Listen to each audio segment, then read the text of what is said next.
So hi! Welcome and welcome back to my YouTube channel, and for today's tutorial, ituturo ko sa inyo kung paano nga ba mabasa ang mga message or chat sa atin sa Instagram kahit hindi natin nasisin. But first, please subscribe to my channel and don't forget to hit the subscribe button and the bell to notify you for my new updates. And if you want to learn more, just keep on watching and let's start! So ayan, for today's video, gagamit muna tayo ng Google Play Store. So ayan, i-open ko muna yung aking Google Play Store. And then dito sa Google Play Store, isa-search lang natin is yung Unseen. So itong application na to yung gagamitin natin para ma-enable or makita natin yung mga unseen messages. So ayan, ganito yung itsura ng application. Kulay sky blue or light blue yung logo niya. So nakalagay is unseen, no last seen. So ayan, i-install muna natin siya sa ating mobile phone and then wait natin hanggang sa matapos ma-install.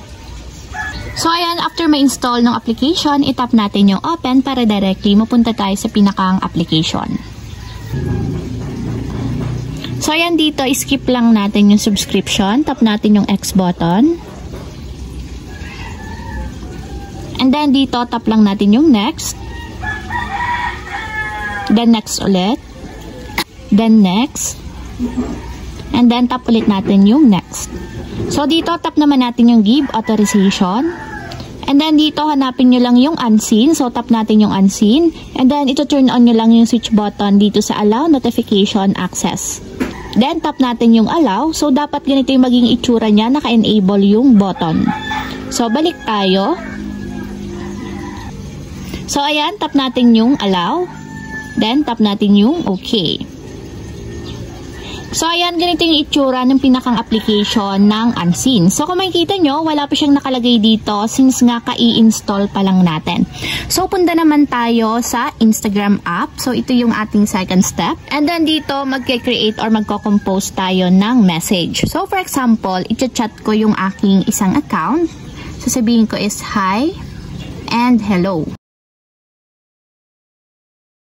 So ayan, kung makikita nyo, once na na-seen itong mga chinat ko, ang lalagay dyan is seen. Pero since nga itatry nating masin yan kahit hindi mag-appear ng seen sa chat natin. So ayan, nag-chat ako ng hi and hello and try kong i-open yung isa kong account. And ipapakita ko sa inyo na hindi pa siya nakasin. So ayan, kung makikita nyo may 2 messages. So yan yung chinat ko kanina. So ang gagawin natin is i-view natin yan gamit ang Unseen application. So balik tayo dito sa ating Unseen application. So ayan, pagka-open ng Unseen app, kung makikita nyo, meron na tayong na-receive na conversation dito sa application. So tap natin. And kung makikita nyo, ito yung chinat ko kanina na hi and hello. So, ibig sabihin, nabasa ko pa rin siya kahit hindi ko siya ino-open sa mismong Instagram account ko or sa Instagram messages. So, i-open ko yung Instagram. And kung makikita nyo, hindi pa rin siya naka-seen. And try natin buksan ulit yung isa kong account. And hindi pa rin siya nakamark as seen. So, ibig sabihin, hindi talaga siya mag-a-appear na seen since nga, binuyo natin siya ay dito sa ating Unseen application. So, ayan guys, once na naka-install itong ating Unseen application, lahat ng mga incoming messages sa Instagram is lahat yon mag-a-appear dito. Kahit hindi nyo pa man siya isin doon sa pinakang application, lalabas at lalabas yun dito.